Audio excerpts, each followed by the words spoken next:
Great. Yep. Thanks very much for joining me on 10 Minutes with Gallo, taking your busy schedule and spending some time with me. So I really do appreciate it. Thanks very much. Oh, it's awesome to be here, Gallo. And firstly, I'm really honored. Not sure why you thought of me to come in, sit and have a chat with you with your new venture. But firstly, I'm super excited for you to start this new venture that you're going on to. So good luck. Thanks very much. Yep. So tell me, what have you been doing in order to keep yourself busy during this trying time that we're all going through, called COVID-19? Yeah, I suppose what we've been busy with is, just making sure that the business can continue, making sure that we can continue looking after the team members as best as we can, adapt to the changes that the COVID situation has brought about, keeping spirits up, keeping people motivated, both on the work front, but also in the private circle. I suppose in the private environment, it's been about readjusting to a life that is different. I'm not saying better or worse or anything like that. I'm saying it's different. Mm-hmm. And I must say that as a family here, we've very much we've coped with it extremely well. I stayed at work for quite a number of days after the lockdown had started. So I came into a family cosmos. Mm-hmm. It was either fit in or, go back to work kind of vibe. The house was redecorated so that we made use of the spaces better, for our activities, like gym in the morning.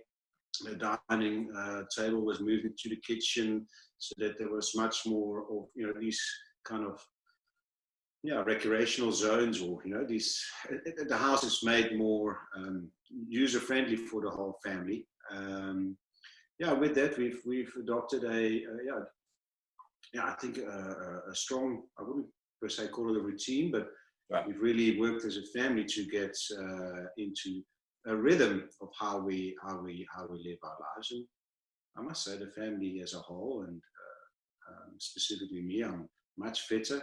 I even quit smoking. The exercising and gymming is now a daily frequency.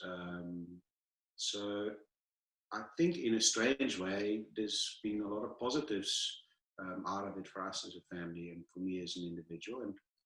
And business is difficult, obviously, but I think the core elements of what our organization stands for, we are trying to uphold. And so far, I'm very comfortable with where we are at and how we are doing that. Do you think we're going to reach a peak sometime, or do you think it's just going to get worse? What's your opinion on that? Look, again, I'm not in that specific field, so I can only base my views, my personal views on what I'm reading, and from what I'm seeing as a citizen, a normal citizen, I would call it, is that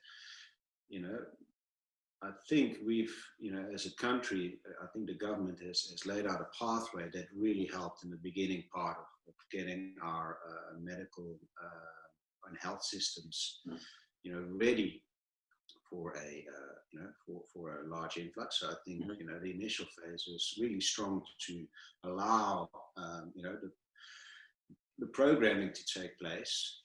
I also do think that because we're now getting into our flu season, I mean, it's in winter, we're getting in winter now. I mean, it's really cold outside with the hail, that we even had hail earlier. So those conditions, from a climate point of view, would be more conducive for, potentially this disease to transfer more. So I suppose what I'm surprised about as a human being is that the lockdown hasn't stopped the transition or the transferability, but it also, we haven't gone into that massive spike that we've seen in other countries. It's growing for sure. I'm not denying that at all, but not to the same sort of level as we've seen, for instance, in the US or in Europe as yet. Whether that's yet to come, for sure, it's going to be worse than I would like to think that we're still going to have to go through some phases before it's all sort of stabilized. But to what level, Gallo? I'm probably not qualified to answer the question. I hear you. And then if you look at hotels as it stands at the moment, I mean, it is no way that hotels are going to go into operation anytime soon. If you look at CTICC, we just recently converted into like a hospital where they've added more beds because they need more with people that's contracting the virus. When do you think hotels would go fully into operation, and when do you, and also if you think that there needs to be self-isolation units for guests when they stay over, are there certain amount of rooms that need to be put aside for it? What's your take on that? Yeah. So, I mean, firstly, there are a number of hotels that are already operating. Okay. Obviously not at full capacity. Sure. But there's at least one hotel that we're managing that is back in operation already. For business travel, as is allowed currently under the guidelines of government. And several hotels around the country are opening for this same purpose. That won't mean that hotels will be operating to same levels as prior to COVID developing obviously in South Africa, but they're starting to operate with the view of being able to ramp this up into other types of travel, like leisure travel. And the various organizations that lobby with governments have made a case of why the tourism industry, and when I speak about the accommodation component of it, is able to make a rebound under safe and as safe as possible in a safe as possible environment with various health protocols in place, etc., etc. So I could see that, well, it's already happening. And I'd like to think that that's going to, progress. I do think it's going to be more localized, whereas, from a business travel point of view, you potentially see nodes like, Johannesburg, Pretoria, or maybe Durban, see more acceleration, whereas Cape Town potentially, lags a little bit behind, and also with, the Western Cape having more current cases, potentially that has an influence on the accommodation industry for the various nodes in the country. Coming to your point on the self-isolation, I still believe that there is a need for more beds in various nodes. And very simplistically, if we roll back 2 months when we were in the first part of lockdown, my thoughts were very quickly like, okay, let's forget how we used to normally do business. This was a hotel, this was a restaurant, this, a menu and waiters and all of that, and just look at what do we have and what do we need as humanity. Okay? So we need food, we need shelter, we need safety, we need security. So instead of trying to, to follow that point of we have to reopen, I think, well, specifically, at that early part, I was thinking, no, we're going to need certain things as human beings, and how can we as hotels, provide, or play a role in it? Like we have large kitchens for conferencing facilities. But, with people losing their jobs, going into winter anyway, with people needing food, we can turn them into soup kitchens, and if you just think about the number of hotels and conference kitchens and restaurant kitchens maybe around the country that, for their own local community can be that support, be that pillar. And then if you look at hotel rooms, yes, I know, it's a product, we make it look pretty and beautiful, and it's for paying guests to stay in, but at the end of the day, it's 4 walls and a roof. And I can imagine that, it's a facility that we could offer to people in need. I think in one of the first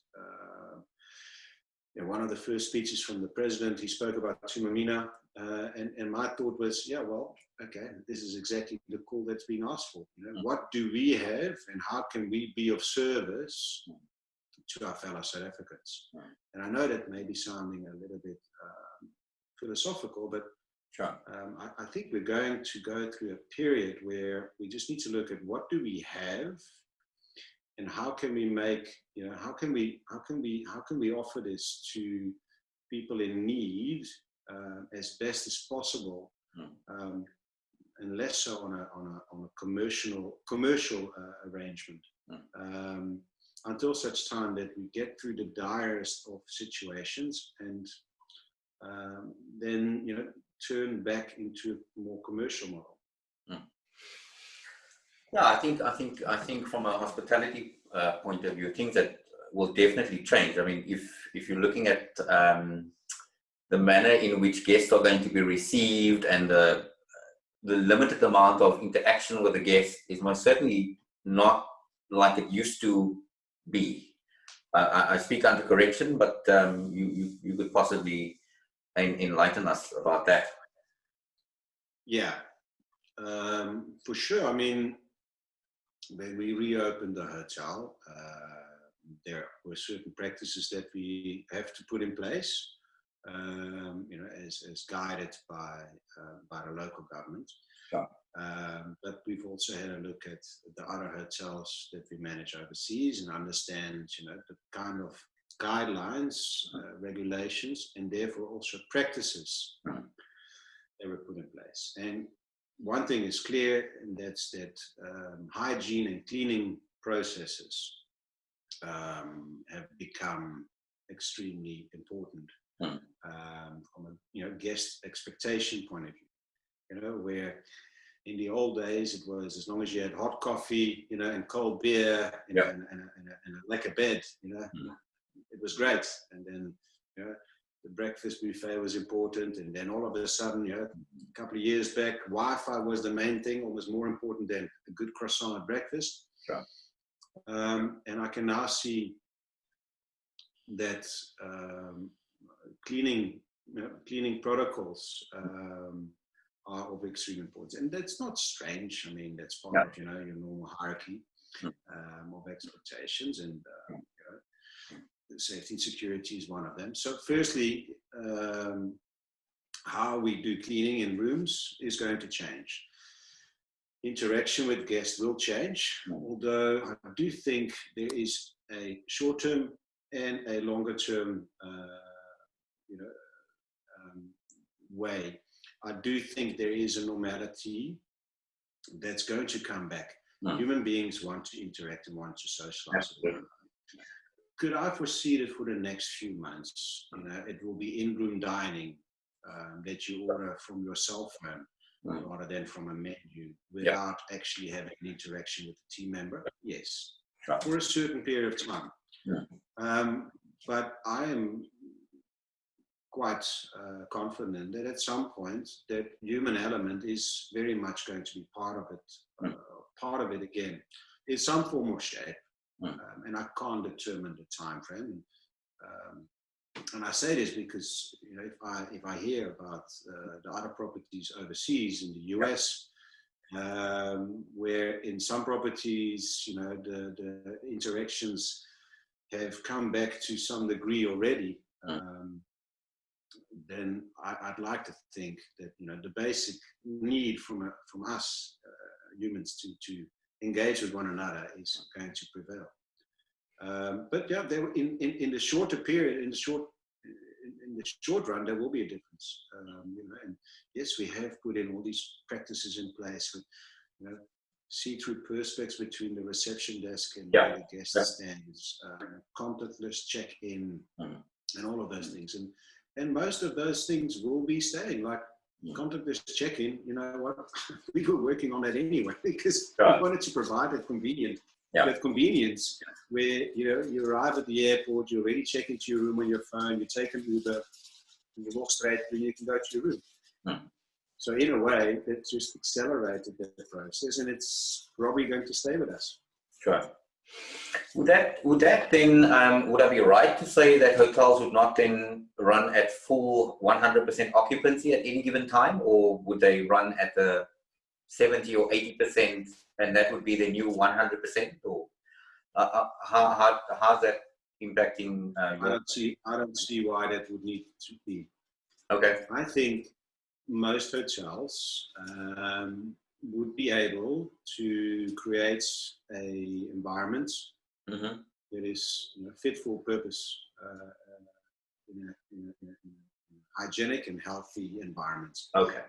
Whereby, you know, like I said, in the short term, there will probably be certain regulations that we would need to adhere to, and I believe they'll be eased off. And that humanity will, you know, at some point reestablish itself to engage more with one another. But I don't understand, or I wouldn't understand why we wouldn't be able to run at 100% again.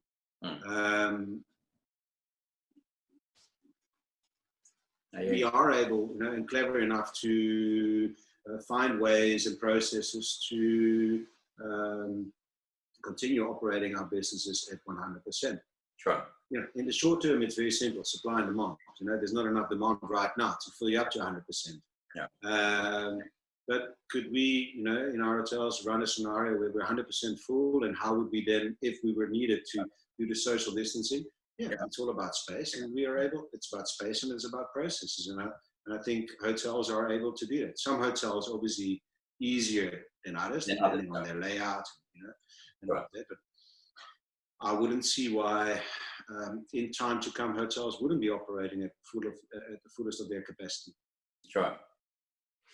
And then in terms of your teams, how have they been keeping themselves sane and busy during this time? Where I know that you've gone back into operation, which you just mentioned, but are some of them are they still working from home, or is the entire contingent of your team back? No, you know, when we say we're back in operation, it's on a small level. Okay. So the majority of our team members are at home. Okay. And, you know, I'm very proud of them because it's very difficult. It's very difficult for all of us. But, you know, some team members have a fully operational position, role that currently there's no need for. Yeah. Because there are no guests. So, you know, right in the beginning, you know, the first anxiety that a lot of our team members obviously were dealing with is job security and, you know, hey, right? So, although, you know, we work with different owners with different properties, the specific property here with the majority of the team members has been very graceful in their approach, and, you know, have committed to continue paying the salaries. Yes, there has been a sliding scale for higher earners, but the majority of our team members continue to enjoy their full salary. Wow. Other properties have made use of the TERS and UIF relief that is available to ensure that team members, you know, receive as much salary as they can. And I think that was the first anxiety that needed to be dealt with. and also not, this is this month and next month we're not sure yet. We really, we've been able to give them, at least a few months ahead. This is what you can expect. Sure. So people can also, Sure. adjust their home situation accordingly. So I think that settled, a lot of the team members, so that they knew what they could expect. Because at the end of the day, it's all about control, right? What can you control? What can't you control? And the more you can control, the more comfortable you are. The less you can control, the more anxiety you have. So then it's about, if you've established that part, that takes away some of the anxiety, and then it's really about purpose, right? What can you purposely do? I mean, it sounds great, paid holiday. It's not. You're sitting at home. And no matter how comfortable your home is, I would like to think that you want to have a purpose. So it's been great to see some of our team members studying online and actually getting certificates, and we were able to give them shout outs on them and on that, and broadcast it to the rest of our team members. It's about regular communication with your team members, keeping them informed of what is happening, what steps we're taking, and what to expect next. So there's been a range of communications going backwards and forwards. Also, each manager for each department has really been keeping in close tabs with every single team member, either through WhatsApp groups or whichever medium they want to use. But it really is about just filtering down and really staying in touch with other people. I think there's an understanding that the business can't reopen straight away to the same level. But it's about staying in touch and staying communicating and not getting completely disconnected from the business. And from a restarting the business, it's about bringing team members back to the business, but not all at the same time. Sure. We separate them, we split them up in various teams. So team members work between 2 and 4 days a week if their job requires them to operationally come back onto site. And it's great to see people coming back to work, really. And I think a lot of your employees must be very, very happy to be back, rather than to be staying at home all day. It's lovely to be. Absolutely. It really is about having that purpose. And you know what, we have had to be also quite creative in that, because we've had porters that are now doing deliveries for our online store, or team members out of our conference center that are now working in the garden. So it's about repurposing team members for what is needed right now. And as certain elements of our business are reopening, we repurpose our team members for that purpose. So that's been quite interesting, and some of our administrative functions carried on. I think one area that was quite interesting to work with was actually our sales team. Okay. They are still very much calling on our clients, corporate clients, all sorts of clients. We actually tonight have a client event, which we would normally have, Sure. at a property, but tonight we're doing an online client event. Wow. And I think it's great to just stay connected, stay communicating with one another, stay in touch with one another. And I think there's real strength in that.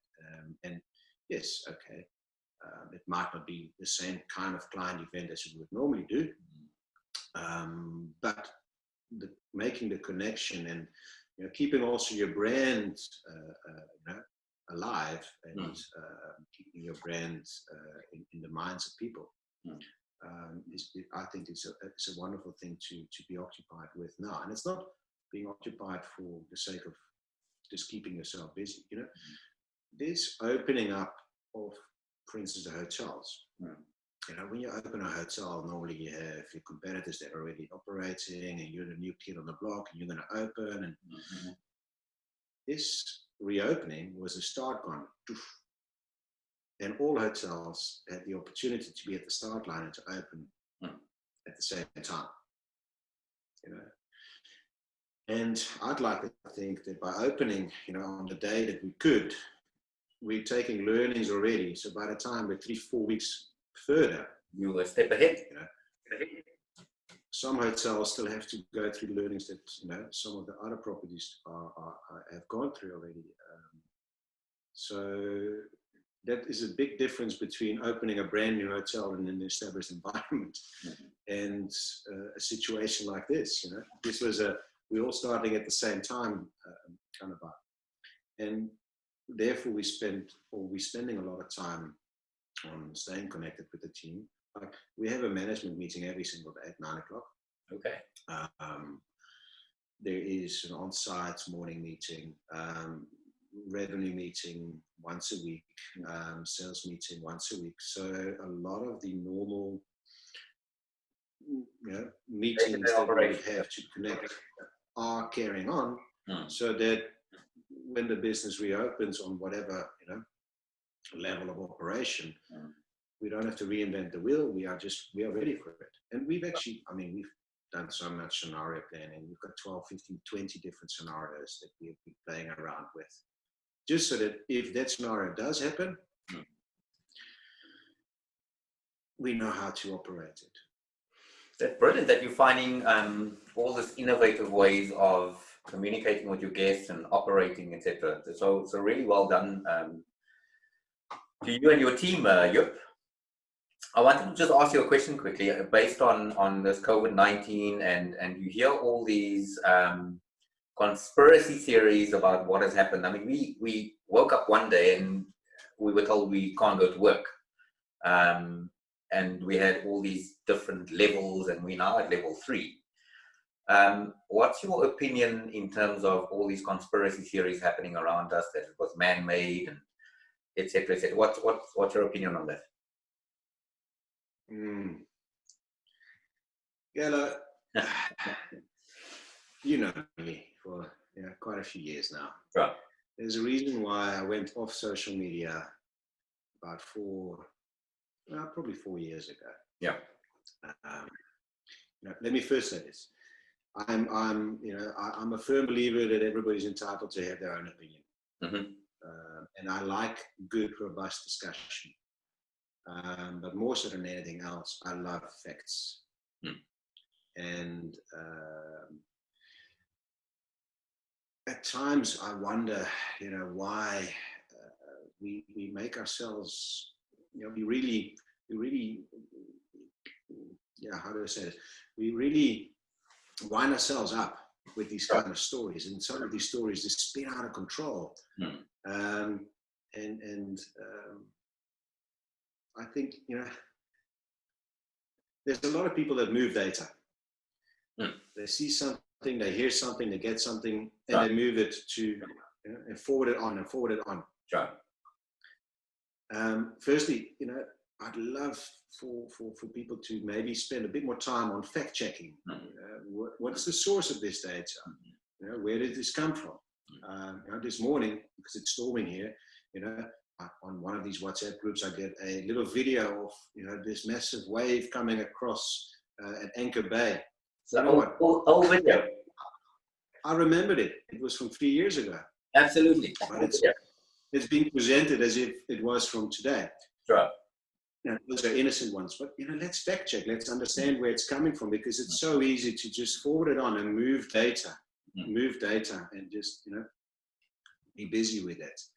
And another part of that moving data is we're not moving forward by just moving data. You know, why don't we create new stories, new data, you know, why don't we put our energy in that? You know, so let me put it this way: whether it was man-made or not, does it make a real difference for me sitting right here and you sitting right over there? I don't know. So what I do know is that I have a business with team members that need food on the table, and therefore I can focus my energy, or I'd like to focus my energy and time on that, rather than debating whether it was man-made or not. That is probably a very good discussion to have at some point, but for me right now, it's not relevant because I can't control the narrative there anyway. What I can control is 251 team members need food on the table. You know, what can we do to keep that going? What avenues? How can I adapt the business? You know, and I suppose this is where it comes down to. You know, it's not the strongest that will survive. You know, in this kind of situation or in crises in general. It's it's the ones that can adapt the best, the quickest. And I suppose that's more where I want to spend my energy. Coming back to social media, the reason why, I switched off of social media, I've got teenage daughters, so I'm still in touch with what's happening on there if I need to. It's just, it takes so much of your time. I found myself waking up in the morning and checking all the social media feeds for whatever news. And then going to work, doing this, doing that, and constantly checking and checking and checking. And I felt less productive. Let me turn it around. I feel more productive now. I'm not having it. And if there's something really important on the social media streams, my daughters and my wife will tell me. Hundreds. So if let me put you on the spot here quickly. So if you had the power, I mean, we're just talking about people, and we are people through other people. If you had the power to make a positive difference in somebody else's life or in the world, let's say the world, what would you do and why would you do it? Sure, good question. It's almost feeling like one of those beauty contest questions, world peace and all of that. You're a beauty contestant. Look, maybe let me just localize it more towards South Africa, which is a country that I came to just under 20 years, and I've really fallen in love with. What would I do? Because the world may be a bit of a big place for me. But talking about South Africa, what I would really like to achieve is creating gainful employment, specifically for our youth, so that they can start building their own futures and successes. And for gainful and meaningful employment, you need a flourishing economy. So I'd like to find a way where government creates a certain economic environment in which businesses can flourish, because I believe that businesses are the ones that are going to create employment, not government per se. But government needs to create that environment in which businesses can flourish. In my mind, the three major elements, and there are plenty more, but in South Africa is job creation, it's education for our youth and youngsters, and medical health. I believe are three major things that would make our lives as South Africans, would change our lives in South Africa drastically. So I think making use of the economy that we have, and making use of the businesses, small businesses, medium-sized businesses, to get the economy up and going, to create employment. I believe employment is really the driver to make differences in people's lives on a big scale. Great. Just before you go, I want to ask you, and people always need support. So if people support you, you would obviously support somebody else. So how can people make a difference by supporting you to support others? Supporting me, well, that's a good one. I suppose maybe not in a direct way, but you know, I think if we, maybe it's change of attitude, a change of behavior. Look, I'm probably quite a realistic positivist.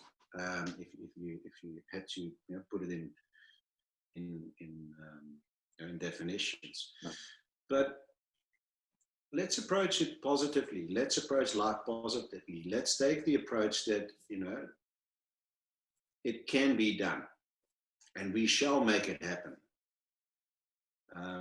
And I think if we wake up with a more positive attitude on a daily basis, to say, yeah, okay, you know, this COVID situation, we could wake up every morning and cry little hearts out, say, oh, we don't know what to do, we don't know what to do. And you know what? We're probably right. We don't always know in the morning what to do about it, because, you know, there's so many unknowns. And you know what? Nothing is going to change by us just thinking about it negatively. We will find ways to deal with it. We will find ways to work with this. And what we need for that, and I suppose this is the support then, is a positive mindset. A positive mindset that says, you know what, I'm driven by the fact that we're not going to leave anyone behind, you know, and we're going to try something new today to work with this. And if that doesn't work, we're going to try something else new tomorrow. And, you know, this is not a, you know, there's no silver bullet here. There's no one silver bullet here. There is a hail of small little silver bullets that is forming one shape of one bullet. All these little bits that help.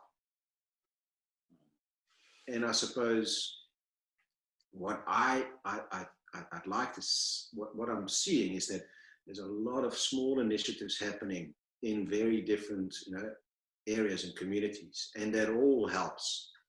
You know, there's not one program, food program across the country that is going to feed all our people. Yeah? In every little town, there is initiatives happening as we speak, by the way, right now, that are doing their bit. And that's what I mean with these, you know, these smaller silver bullets. So maybe that's the kind of support, you know, is to, you know, to have that positive mindset to say, we're not going to leave anyone behind. Yes, the situation might look quite difficult, but it doesn't mean that we can't get out on the other side. Of course we can get out on the other side, absolutely. And we just got to keep on giving it a bash, you keep on trying, keep on making mistakes and failing, and then trying a different route. That's what humans do.